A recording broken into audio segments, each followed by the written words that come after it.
नहीं, मुद्दा तो ये बहुत पुराना है। 2009 में हम लोगों को पता चला था कि यहाँ उनको खेती की जमीन की जगह अलॉटमेंट है और कई लोगों का घर भी जा रहा था, उसमें रास्ते भी बंद हो रहे थे। उस टाइम विधायक श्री किशन त्यागी जी थे, तो कॉलोनी वालों की तरफ से रास्ता बंद होने की उन्होंने भी विरोध किया था। अभी मुद्दा फिलहाल में ये है कि वो रात के टाइम में 250 गज घेरने के लिए वहां आ गए थे। आज 15-20 दिन पहले की बात है। वहां गई हूँ तब तक 15-20 पाइप उन्होंने लगा दिया था। फिर 5-7-10 देखते देखते भीड़ इकट्ठी हो गई, तो मैंने कहा भाई ये तो गलत हो रहा है। तो उधर से फिर 2-3 लोग थे जिनका नाम नहीं पता, मैं चेहरा पहचानती हूँ। आज क्यों बोल रही हो, आपका हिस्सा है उसमें और आप बाहर वाले क्या कर लोगे, हम तो गांव वाले हैं, ऐसी टिप्पणी हुई।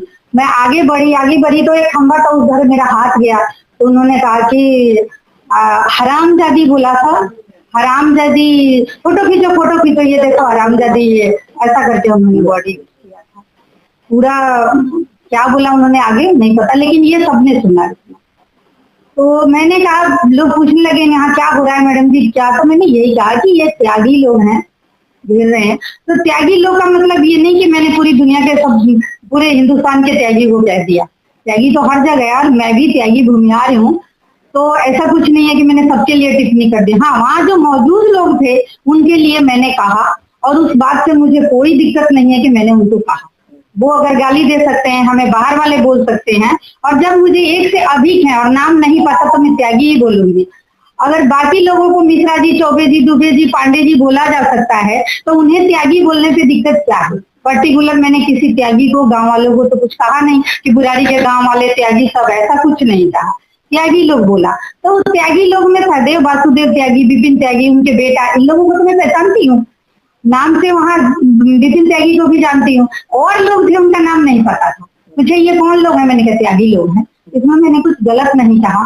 फिर भी अगर बाकी लोगों को जो वहां मौजूद नहीं थे, उन्हें अगर मेरी किसी बात से ठेस पहुंची या दुख पहुंचा है तो मैं उसके लिए खेद प्रकट करती हूँ, क्योंकि बाकियों से मेरा कुछ नहीं है।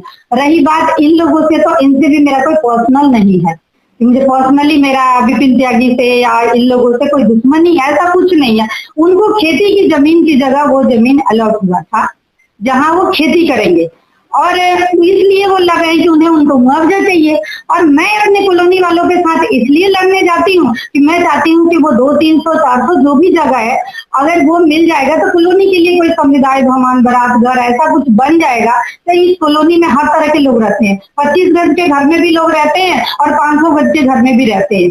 तो 25 गज वाले को जाहिर सी बात है कि 1 लाख के जब बैंकेट हॉल बुक करना पड़ता है तो जोर पड़ता है, तो अपना छोटा मोटा फंक्शन उसमें कर सकता है। मैं ये चाहती हूँ कि वहाँ कुछ कॉलोनी के लिए बन जाए, पर्सनली कुछ नहीं है। मुद्दा पहले भी कोर्ट में था, ग्राम सभा पार्टी बनी थी और इसमें एसडीएम राजीव रंजन और ग्राम सभा मिलके इन लोगों ने गद्दारी किया, नहीं तो वो आवंटन उनको दोबारा नहीं होता। दोबारा जो 250 गज का वो दावा कर रहे हैं, मैं ये पूछना चाहती हूँ या आप लोगों के माध्यम से ये बातें लोगों तक पहुंचाना चाहती हूँ, क्या वो 250 गज में खेती करेंगे? 250 गज में खेती पॉसिबल है?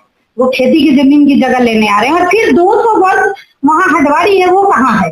अगर एसडीएम साहब उनको 250 गज दे गए हैं तो वो 200 गज हटवार की जमीन है वो किधर है, वो भी तो मार्क करके बताएंगे। और डिमार्केशन का ऑर्डर कहाँ है इनके पास? ये रात को घेरने क्यों आते हैं? जब इनके नाम ये अलॉट हो गया है तो ये रात में घेरने आते हैं क्यों? इन्हें अगर ऑर्डर मिल जाएगा डिमार्केशन और बाउंड्री का तो कोर्ट मिल जाएगी, ये घेर लेंगे। हम जैसे महिला वहां क्या कर सकते हैं? ऐसा कुछ हो नहीं सकता है। तो मैं यही चाहती हूँ जो कोर्ट का ऑर्डर होगा, जो न्यायालय करेगा वो हमें मंजूर होगा। पर जो एसडीएम साहब कर गए थे वो गलत कर गए थे। हम लोगों ने प्रोटेस्ट किया था वहां पे, तो उन्होंने उसके बाद हमें सर्टिफाइड कॉपी दे दिया था और वहां से उनका ट्रांसफर हो गया था। और संजीव झा विधायक हैं अपने क्षेत्र के, संजीव झा जी ने उसी टाइम ये मुद्दा विधानसभा में उठाया था और ये कहा था कि उनके खिलाफ जांच होनी चाहिए। उन्होंने दोबारा लेटर मांगा है, ये दोबारा लेटर लगा दिया गया है कि राजीव रंजन के खिलाफ जांच होनी चाहिए। ये संजीव झा का मांग किया हुआ है और लेटर हमने भी दे दिया और उन्होंने भी दे दिया और इससे जांच होगी कि उन्होंने बिना हटवारी निकाले और 900 गज की जगह 250 गज की हिसाब से उन्हें ऑर्डर कर रहे हैं। स्टार्टिंग में 2009 में हमें यही पता चला था कि वो जगह 900 गज का दवा है, उनका अलॉटमेंट 900 गज है, जो जिसमें 3 गली के रास्ता बंद हो रहा था। अब फिर वो आ गए 600 गज पे, कहीं बोलते हैं कि उन्हें 600 गज है, कहीं कई त्यागी लोगों ने भी बोला उन्हें तो 600 गज है, ले लेने दो। ये बात भी आया है। पर्सनली भी कई लोग बोलता है गांव से मेरा कोई दुश्मनी नहीं है, भाईचारे का रिश्ता है। और एक त्यागी जी ऐसे हैं जिनको मैं 25 साल से राखी बांधती हूँ लगातार, और वो पहला राखी मेरे से ही बनवाने आते हैं। और सभी लोग बड़े सम्मान से बहन जी करके जहाँ भी मिलती हूँ, बड़े छोटे सब लोग सम्मान करते हैं। तो वहीं के त्यागी श्री कृष्ण त्यागी जी थे जिन्होंने छठ घाट के लिए जमीन भी अलॉट किया, कॉलोनी के साथ खड़े भी रहे हैं।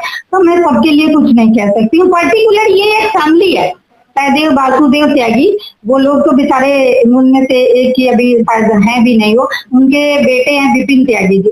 तो एक फैमिली है, उन्हें मुआवजा लेना है। तो सब त्यागी से तो कोई वो है ही नहीं, वो चाहे तो कहीं और भी मुआवजा ले सकते। ये मामला जब एसडीएम साहब चले गए और संजीव झा जी ने उठा दिया विधानसभा में, तो हम कॉलोनी वाले सोचे कि अब विधायक जी इस मुद्दे को देख रहे हैं, तो हम लोग आराम से हो गए कि विधायक जी अपने आप देख लेंगे। विधायक जी ने फिर उसके बाद कुछ किया नहीं, कुछ हुआ नहीं, और ये लोग घेरने आ गए। तो फिर हम सब लोगों को